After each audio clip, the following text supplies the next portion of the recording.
Uh, Now we're going to start with our questions today. Okay. Now, normally we have Jerry read the chapter, but it's not necessary to read the chapter because I sent you a list to tell you what to do, and y'all should have already read chapters was 10 through 15. Okay. But we're going to change the instruction approach a little bit because what we're going to do is we're going to answer questions, and that's going to take you to different proverbs. Okay. So, Jerry, why don't you read the first paragraph and that explains that? Okay, the first paragraph, it says chapters 10 through 29, the Proverbs of Solomon. They said by the end of Solomon's introduction, hopefully the reader has chosen the path of wisdom. It is ready to receive godly instruction for daily living. An open and teachable spirit is necessary in order to benefit from the Proverbs. The Proverbs are presented seemingly without order or logical sequence. Each one stands alone, an individual gem worthy of private examination, scattered throughout the chapters. However, the Proverbs which share common themes or subjects.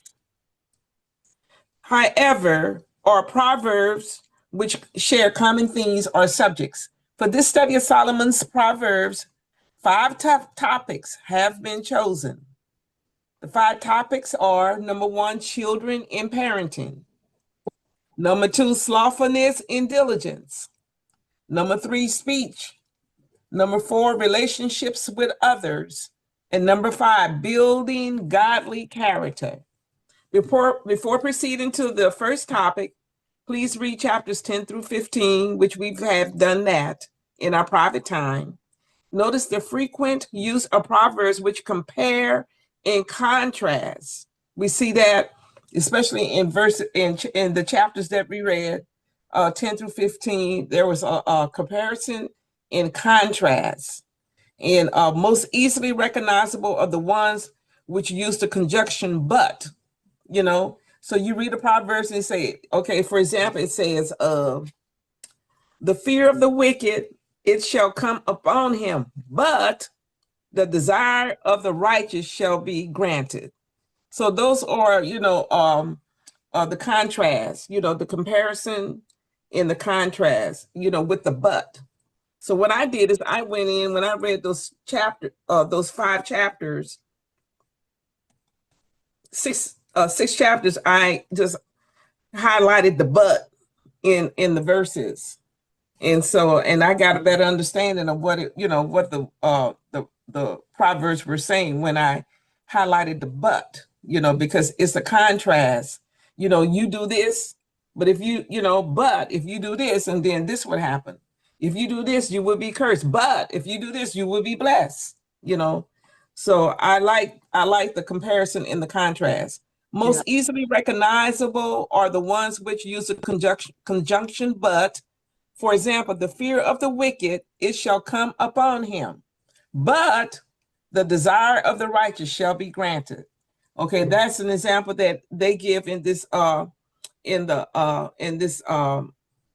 introduction, and that was from Proverbs the 10th chapter 24 verse. So the desire of the righteous shall be granted. You can hold fast to that for yourself, but the fear of the wicked, it shall come upon them. All right. What we're studying now, I believe what Pastor Nash was saying, children and parenting. That's what we're going to be studying. And so question number 1, Solomon's first proverb regards the parent-child relationship. What makes a glad father? The answer found in Proverbs the 10th chapter, the first verse. A wise son. A wise son, that is correct. Makes what? A glad father. Number 2, God is pleased when his sons and daughters are wise, when they govern their lives by his word and by his spirit. What does the spirit of God says in Proverbs, the 23rd chapter, the 15th verse? Can anybody tell me that? What it says? It says, my son, if thine heart be wise, my heart shall rejoice. So that's what it says. It says that if you're wise, this is the spirit of God is saying that in Proverbs, that my heart shall rejoice. So God's heart rejoice when I mean, God's heart rejoices when our hearts are wise. Okay, number 3. What is a foolish son to his father and mother? The answer is found in Proverbs the 17th chapter, the 25th verse. It says that a foolish son is grief to his father and bitterness to his mother. I mean, he makes his parents really sad, you know. It grieves his father, you know, for foolish, you know, for a foolish son. That means that he's not making the right decisions and choices, you know, that he chooses are foolish choices, and bitterness to his mother. Mm-hmm. You know, I remember when I was growing up, you know, I had 3 older brothers, and they would all. My father worked away from home. He worked in the city, and he would come home on the weekends, and sometimes we would go to the city and be with him, you know. And so you know, my mother would always, you know, those guys, I tell you, it was hard, you know, raising guys of being there without the father there, you know, every day, because he worked away. And bitterness, I mean, you know, you can see the stress and the bitterness and the strain raising these guys. But she did some things that we were not able to do today. She would take them and and take a belt and knock them across the head and everything. But you can't do that today. Right. And so when I thought about that, I said, man, we'll discuss that later on. But go ahead. yeah, I think they really caused some grief to my mother. In the Proverbs, God has given definite and practical instruction for raising children. Wise children who cause their parents joy and not grief. So, you know, we want to make sure, you know, we're raising kids to the best of our ability, so we won't have to have all that extended grief. Strongly emphasized is the necessary for training and discipline. Okay, number 4, children are not naturally wise. We know that. In fact, what is bound in the heart of a child? The answer is found in Proverbs the 22nd chapter, 15th verse. Foolishness. Foolishness, you know, kids, you know, they're immature, you know, and then, you know, and they don't know, they don't understand. That's why we need to train them and set examples for them. Wisdom, yeah, you know. Yeah, show them what to do, because, you know, they have lack of knowledge and no wisdom. Yeah, lack of knowledge and everything. So that's why you have to. We give them a little bit of wisdom by telling them what's in the Word of God. Okay. That's right. Okay. Number 5.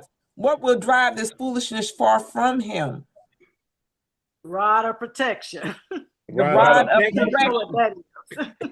Yeah, the rod of correction. We're going to talk about the rod of trying to get the kids a rod of correction, and the mama comes by and tries to give them a rod of protection. You know, I was growing up. My sister and I, we got in trouble. My old man used to beat me first, you know. So while he was beating me, my sister would start crying, you know. And he was beating me. I don't see why she's glad. So he got that belt out beating me, and my sister would just be crying. And so by the time he get finished with me, my mother would come and say, "Oh, that's enough. Don't hit her no more. Don't hit her. Don't hit her. She's a girl. Don't hit her no more." You know. And then my sister had tears in her eyes. She put on a good act. Okay. And then when my parents would leave, she would turn around and smile at me like, you know, I didn't get this spanking, you did. You know. So in that particular case, the rod of correction was suspended by the rod of protection.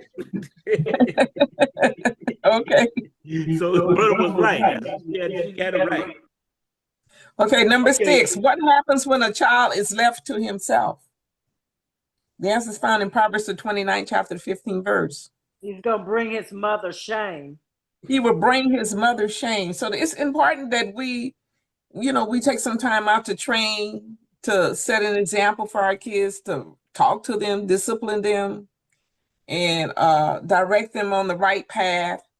And, you know, and if not, then it will bring, you know, us to shame, you know, with, you know, undisciplined kids will bring their parents to shame, their mother to shame. I was looking on the internet on some of the stuff too, and it says, children that grow up without discipline often feel unloved and are more likely to disobey authority as they grow older. It's authority, undisciplined. And you can see, if you go to YouTube, you see some of these police guys have to wrestle with that just like kids. They be hollering stuff like that, you know, and won't follow orders or nothing. You know, they, when it comes to correction, and stuff like that, they just Reverend Nash, yeah. it's difficult to understand you because of that reverberation from the two speakers. I can barely understand what you're saying. Okay. Yeah, What am I because the doing? sound is coming from both places at the same time. Yeah. It's like an echo. Yeah, Okay. your hold on. phone, Let you me need to turn turn this the thing off. volume. Hold on. Just hold up. Yeah, turn the volume off your phone.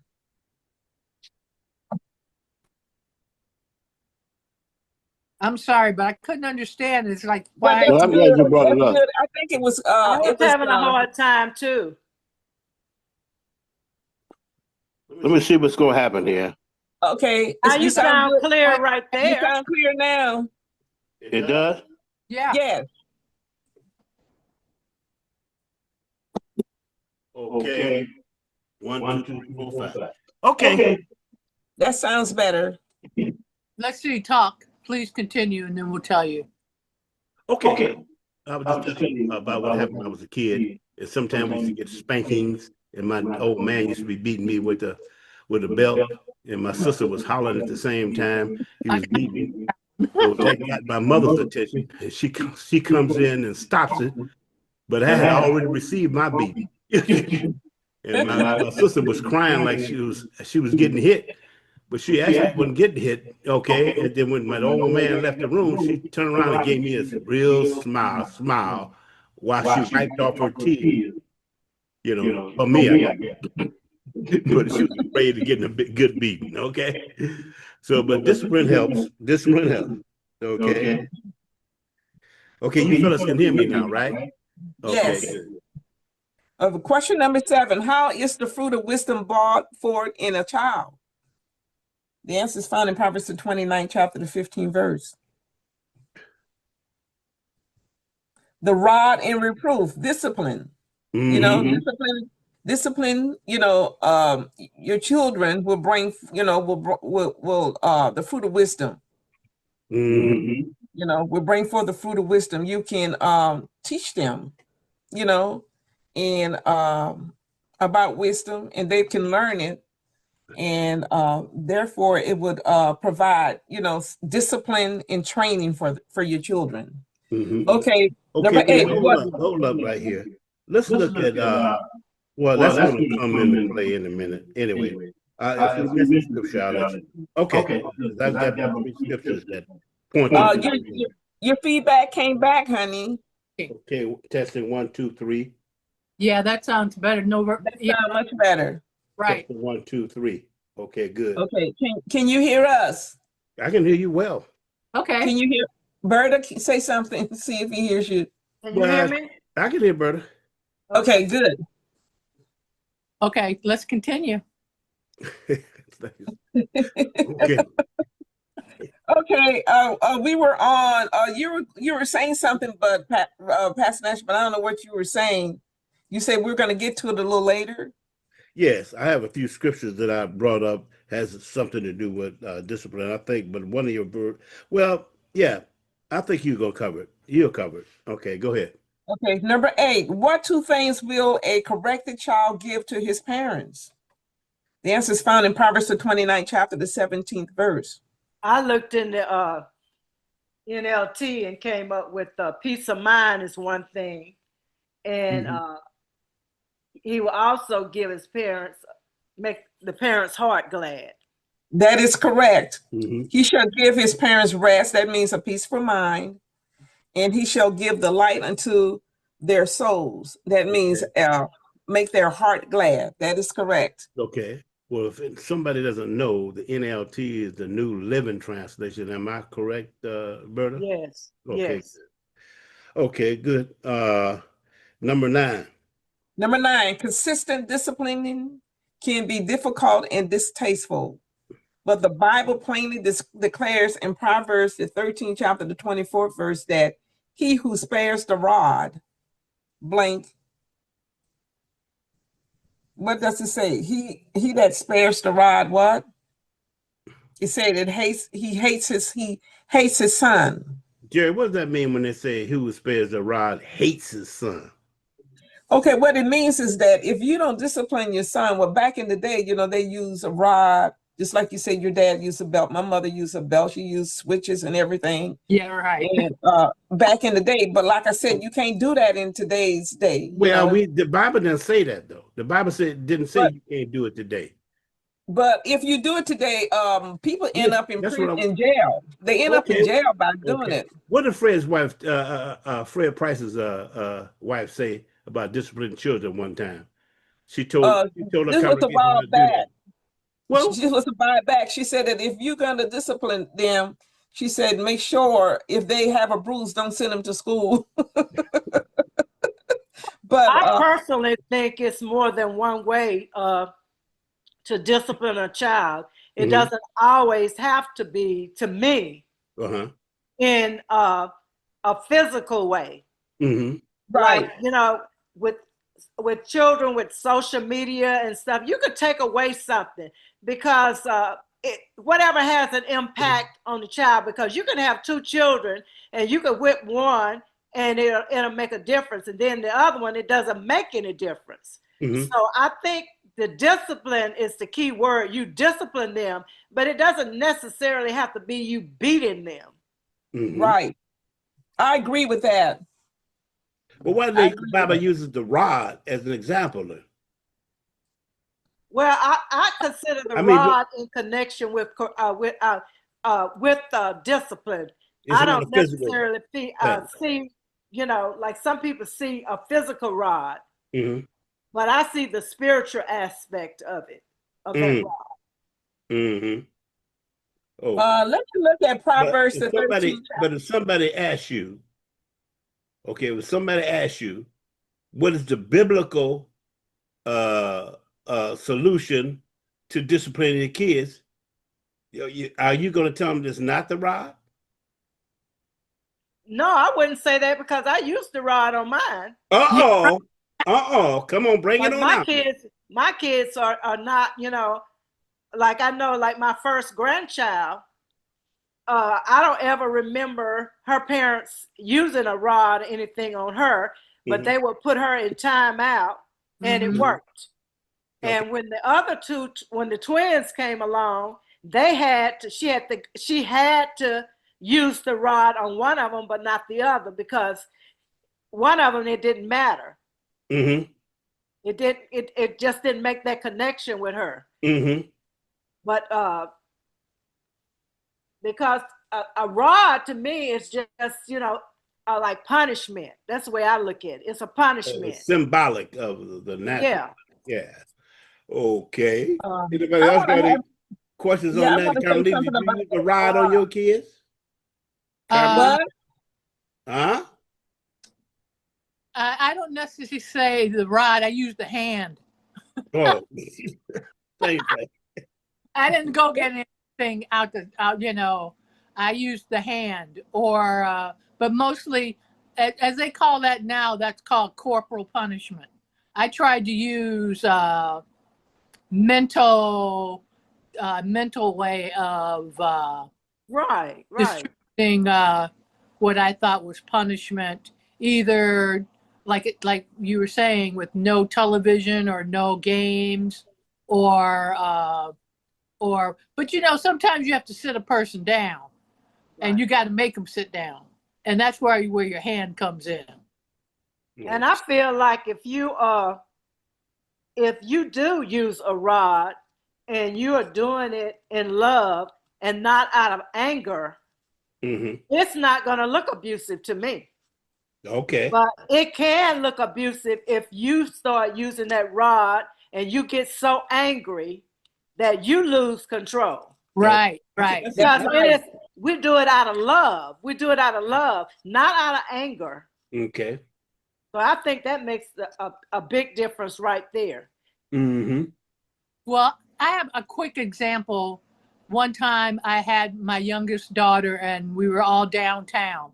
That was the 5 of us. And she was the youngest, probably somewhere between 3 and 5. And we're walking and I'm holding her hand. And there's just those times when kids will come and start acting crazy. And she was screaming and walking down the street and crying because she wanted to do something. And I'm like, I'm not going to show out here on the street because I'm not going to be that kind of person, right?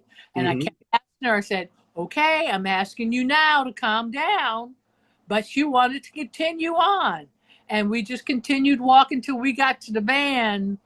But she got up in that van, and after that, I let her have a piece of my mind. And I told her, don't you ever do this to me again, when we're out. You'd have better training than that, and this is not acceptable behavior.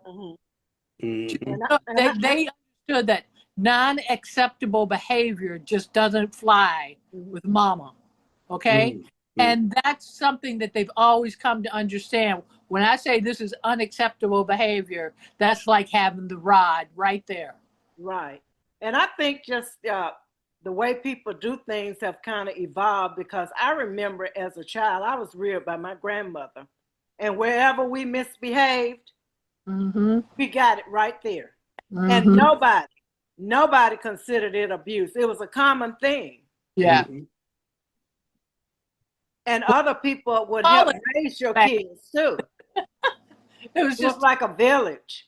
Right. But my next door neighbor, if she spotted us doing something wrong, she would get on to us as well. Yeah. But we don't have that anymore. Right. And kids know, some of the kids, they know, they feel more powerful than you do. Because there are kids that will actually call the authorities on their own parents. Oh, yeah. Right. Yes. And we would not have dared do anything like that. Well, that's what they teach them in school nowadays. Right. Yeah. And they'll say it to you. If you do that, I'm going to let them know. Well, the only thing it takes is like one person being abusive, and they use that to as a general thing. I think that's what they've done. Yeah. And so I think you can still discipline. Because they always said, I find this to be true. If you live in an abusive environment, most of the time, instead of that individual getting better, that's all they know. They repeat the same behaviors. Because to them, that's what they know. So, like they say, hurt people hurt people. Yes. Yeah. Hurt people do hurt people. Okay. Has anybody got any more comments about that? Okay. Well, What'd you do with Adia, Jerry? Did you ride on her or not? I used to ride on Adia maybe too much. But, when she was young, I would visit my mother because, at the time we were living in Arizona, and I would go and visit my mother, and when she was little. And so I would hit her with my hand on her bottom. And my mother said, don't ever hit her on her bottom with your hand. Get something, and hit her, because if you hitting her hard like that with her bottom, you can do something with her.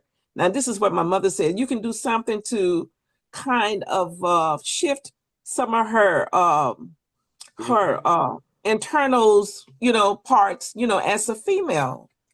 And so what I did is I would just get a comb, because I'm always combing her hair and stuff. And I would get a comb, and then she said, just tap her on the leg, but I didn't tap her on the leg to cause bruises, but I used to really spank her a lot with the comb.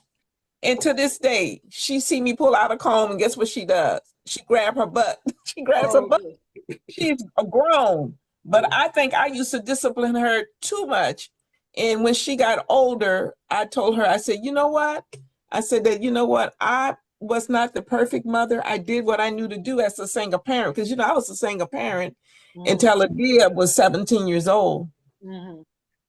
And I said, just forgive me. And she said, oh, Mom, I forgive you. It's nothing, because I thought I was a little bit too Well, my extreme. kids were Too extreme afraid of with the discipline. Too extreme with the discipline.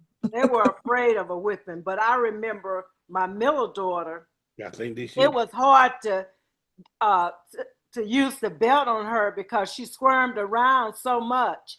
And I ended up hurting myself. Yeah. She would not be still. Yeah. And my older daughter, she would just stand straight up, very still and just take hers. Yeah. Charmaine would just be all over the place, and I find myself, look, I've hit myself. But I didn't get mad. I didn't get that upset or mad, because I would just, tap her enough to sting her on her bottom or on her thigh. Charmaine wasn't gonna let you get in one without her squirming. Not one lick. Yeah, but she didn't swarm or anything like that. But I think I might have done it. Looking back now, I think I probably did it too much, because even after we got married, my husband, I say something to Did. He said, Jerry, calm down a little bit. Don't hit her. Calm down, because I was about ready to knock her out. But she said she got saved by my husband a lot. So Yeah, there's always somebody in the house, one or the other, who saves the kid. yeah, but I think I might have been a little too extreme. But I asked her to forgive me, because some of the things, when you're saying a parent and stuff, it's a lot raising a kid in a strange place. I didn't know anybody in Tulsa when I moved here. Yeah. And I moved here when she was 6 years old, and I didn't know anybody. And I'm trying to raise a kid by myself, and and it could be stressful. True. Yep. Yes, you can. Yeah. And so you take it out on the kid, some of the things, because you're trying to, do the best to do. And so that was it. But she turned out to be a pretty good kid. I don't have any problems with her. And she's pretty good. She's very respectful, and she respect my husband. She loves him, and she always look out for him. And she respects him, in many, many ways that you wouldn't even believe. And so a lot of times kids are very intuitive, because Yes, they are. my grandmother was a disciplinarian. Yeah. She would spank. I mean, if we were in church and if we even, act like we were talking, she would have a switch and she would cut across our legs. Everybody in my hometown knew you don't mess up, that she had a reputation for disciplining us. Nobody came to visit us because they thought she was mean, but she wasn't. But somehow in my spirit, I never felt like she was mean. I was mad at the time, but I always knew she loved me. Yeah. And so I have fond memories of my grandmother, but I just tried not to get in trouble, because I knew what I was going to get. When you talked about mad, I was, had a deal. I gave her chores, and I told her to fold clothes, and she said, she just told me that after she got grown. Because I was going to say, you know what, my support panties are all ripped. How did they get all ripped? And so she told me when she got older, she said, you know what, Mom, you remember you used to have me folding clothes. She said, I intentionally rip your panties, because when you make me mad, I just rip them up. I said, I was wondering why my support panties was ripped all the time. She said, you get mad at me and rip my panties, my support panties. That's funny. So that's it. Okay, is that the last question? Where are we at this question? We were number 9. You were asking about what you mean by sparing the rod, and I think Carmelita and Berta had thorough explanations about that. It's not necessarily physical, but there are ways now in today's we living in, you can't do that physical discipline, because the kids, they know the laws and the rules, and they go to school and the teachers encourage them and you end up being arrested, so that there are other ways that you can use to discipline your kids, but it really shows us the importance. They have to be corrected. they have That's to, because biblical. He wants, that's our responsibility as parents to Mhm. correct our children. That is correct. And it's so But much easier for parents, to me, to let them do what they want to do, because it takes work it to does. really sit down and teach your kids what's right and wrong and discipline them like you should. That's a job. Mhm. And if you just put them in front, you could. Some people just, I think it's taking the easy way out when you don't do it. You're right on that. Because the Bible says that, just like that NLT translation said, that if you don't discipline your children, you don't love them. Right. Yeah. Yeah, you don't love them. Same thing he means when he said you don't discipline, you hate your son. Right. Right. And so, but now in the days we living in, things have changed so much. And the Bible is still, true and stuff like that, but you have to use wisdom, because I do believe that the rod would drive out all that foolishness and all this stuff out of the kids, when they're not behaving. I think the rod would drive, I believe the rod would drive some of that foolishness out of them, or that, that stubbornness out of them. That's what I believe. Well, I think I agree, but I think it's also very important that you do it at a very young age with the kids. No, that's a key point. That's a good point. Yeah. Because yeah. you cannot wait until your child is almost grown, Right. and you haven't done anything, then all of a sudden you want to pull a rod out. That's not going to work. Yeah. Right. No, right. it's not. You're right. That's You're right on that. It's not going to work. Mm-hmm. That's a good. I agree with that. I agree with that. Love, you got to do them while they're young. Right. And if you do them while they're young and before they go to school and stuff, and and then that sets a good foundation, for them being disciplined when they're young like that. Yeah, that's just like in the Bible. You raise them right, and they may go astray, but they're going to come back because they have that foundation that you have put there. That's right. That is correct. Okay, you want me to continue? Anybody else want to say anything about this? Okay, if not, go ahead and continue on number 10. Okay, number 10, early training becomes ingrained within a person's character. That's what Berta just said about, if you start when they're really, really young, start training them and disciplining them when they're really, really young. And then when they get, up in age, they would have a foundation, of discipline. What promise is given in Proverbs, the 22nd chapter, the 6th verse? It says to train up a child in the way he should go, and when he is old, he will not depart from it. Now, that's what Bert is saying. Now, you can train up a child and do the best that you know to do, but he may go away, but he's going to return back to what he, to what he knew and what he was taught, by his parents. And he may go away for a little while, but he will come back. Right. And would that correlate with the wisdom that grows with that child? Because they've learned at a young age, and they've grown, and they've come to realize that there was wisdom passed on to them. That is correct. That is absolutely correct. They realize, like, you know what? My mom or my dad, when he said these things, and when he did that, I was mad. I didn't understand that.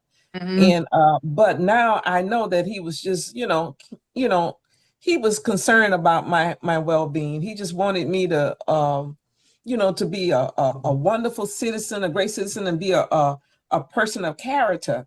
But you see, back in the day, the people didn't communicate like we communicate now, and so we just thought that some people can take it as, oh, they're just always mean. They're just beating me. They just chastising me too much. They're mean, but they just wanted you to be the best, that you could be. That's all.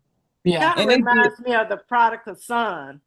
He had to use some wisdom. That wisdom came to him to return to his father because he was making poor decisions. That is right. Because he remembered Right. when he was in his father's house, how he was reared.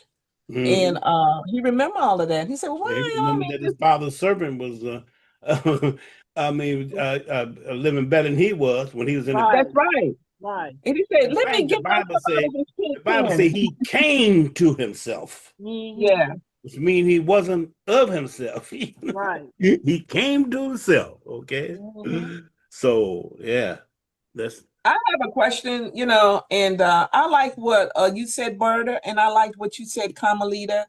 But I have a question if I can ask. Of Uh, course. no, you can't answer any question. he says that all the time. Okay, go ahead. What would we do in today's society about the rod? How would we handle that in today's society if we were dealing with young children? Well, no, I ain't gonna say nothing. Go ahead. Well, didn't we speak about Yeah, using punishment as a form of discipline instead of that rod? I mean, there's still people who spank their children and all. I mean, but it's not like a rod every time they take something out, to punish them. They've just chosen a different method. Mm-hmm. And then you got to think about this. This is a different generation of parents, because I think it all starts with how that parent was taught too, as well. Yeah. mhm. Because we have our parents that are babies themselves. They don't know anything about that. They don't know. Yeah. So they don't have like a mother figure or like a mentor, older woman to kind of help guide them. And they got to be receptive to it, because a lot of them don't want you to tell them what to do with their children. That's right. Yeah. And A lot that's of too people don't want bad. you messing with their children. Right, right. Mhm. Yeah. But then Because again, I know when I was in school, teacher, you know, we could tell a teacher could say they were going to call your parents, yeah, and kids would get just so scared. But now they say, well, call them. They dare you to call them. That's But right. You they mean know that that? the parent is going to be on their side and going to attack the teacher. uh-huh. Right. And I then had an incident one time because I was subbing one time, and I said I'm gonna scare this guy, so I said Mm. I'm gonna call your mama down here. Wasn't That's going to what he scare them did. that way. He gave me his phone. He gave me his phone. You can call her. I say, shut up, boy. Get back in that classroom. You know. But he came. So I told a teacher about it because I'm not uh, expert in the educational system. I asked the teacher. I said, look, I threatened this boy to tell his parents, and he gave me his phone. And she said, well, did you call her parents? I said, no. She said, you better not, because she would be down here too. But it won't be for the benefit of the son. She would find out who you are. Mm-hmm. I mean, she had some bad. He had some bad examples. But Well, I had a child tell me, because I asked them, because I substituted today. As a matter of fact, it happened today. mm-hmm, And I know I've subbed at the high school long enough to know a lot of the kids. mm-hmm. And he was not familiar to me. I said, were you here last year? And he said, no. So I figured maybe if he wasn't, he had to be a freshman. Okay. And I said, what grade are you in? He says, I'm in the 10th grade. I said, well, where did you go last year? He said, oh, I went to Edmond. I said, Edmond? I said, well, what brought you to Tulsa? And I said, you really don't have to tell me, because it's none of my business. And he said, oh, I'll tell you. Just don't make judgments. I said, well, what happened? He said he was kicked out of his school in Edmond, and he I guess it must have been a physical incident, that he hurt somebody, and Mm-hmm. they put him out of the school, and he was supposed to actually go to court, and the mom brought him to Tulsa to keep from him facing the judge. Mm. Mm. I said, Mm. that's what parents will do. That's right. Mm-hmm. He should Yes, be we held do. accountable for that. Mm-hmm. Mm-hmm. Mm-hmm. And they think it's love, but actually it's not really love. it's false love, and they're really Well, damaging you're and telling hurting your the child kids. it's okay. Yeah. You could hurt somebody And and I'm you going, can get away with it. So yeah, more than likely, at the first opportunity that he gets angry with another kid, he's going to try to hurt him. Mm-hmm. So I don't really anticipate him being at this school that very long. Mm-hmm. That's right. It would surprise me if he lasted a semester. Mm-hmm. Mm. Well, I had an aunt that really loved me. She told me, she said, them teachers mess with you. You have any problems with them teachers? Let me know, because I'm going down there to take care of them, you know. That's what they tell the kids. Uh-huh. That's what my aunt told me. She said, I'm going down there, but I was scared to tell her if anything happened to me because I didn't want to get embarrassed. yeah, You know? yeah. So she So- showed up. So she used to tell me that, oh, they better not mess with you. I'm coming down there at school system, you know. So I could really tell my age when I was going to school that the teachers would make home visits. oh, And so if you got in trouble, they would be knocking at the door. oh, ooh. Yes. Okay. Mm-hmm. Okay. And if that teacher came, I knew I was in trouble. Oh, you're deep trouble, yeah. Well, in fact, in those days, I don't know if it's the same as you, but they used to write a note to my parents and tell me to give it to them. Uh-huh. And I was afraid not to give it to them, and I was afraid to give it to them. Mm-hmm. You see, and so they used to trust us with that note. And then next day they said, "When you give that note to your mama or daddy, did you give it to him?" And if you kind of slow on answering that, that's when you're really in trouble. Mm-hmm. Well, they're gonna make sure that parent knows. That's right. One way or the other through that note, or they're gonna make some kind of contact. That's right. Mm-hmm. Okay. Anybody else got any other thing they want to say about children? I know we can do this for 2 hours, but I think we covered the scope of this lesson. Jerry, you wanted to say something. I can tell you. Just open your Yeah, mouth. I was thinking about the kids today. The kids today are very more sensitive than when we were growing up. And they're just different. And so, we have to use ways in order to, get to them and how to deal with them as far as the discipline part, Mm-hmm. focusing them, teaching them, focus on teaching them and guiding them rather than, just with brutal punishment, But I don't think the Bible is really pointing out that you should be brutal. I think what the Bible is really telling us is that we should punish them. You Yeah. see? Right. And in fact, But, it says you won't. He said you won't kill them. In so many words. You know what I mean? So a spanking won't kill them. No, spanking will not kill them, but it's just the rules that are set in our society today. But the thing about it is that when we talk about what the Bible says about a given subject, we gotta say what the Bible says. You see? Yeah, we have to say what the Bible says. You're right on that. And that's the only thing I'm saying is that the Because Bible is pro discipline, and I'm not saying go overly, to the point where you really harm the kid, but but it's nothing wrong with spanking a kid, you see. And I agree with sociologists that 100%. and psychologists, they may have a different approach to it. They do. But the biblical approach is that you have to correct them sometime with the rod. That's the only thing I'm saying. I agree with that, but I agree you got to correct it with love. That's what Berta said. with the rod, just start at a very, very young age. And you got to do it at a very young age. We'll be doing that's very good point too.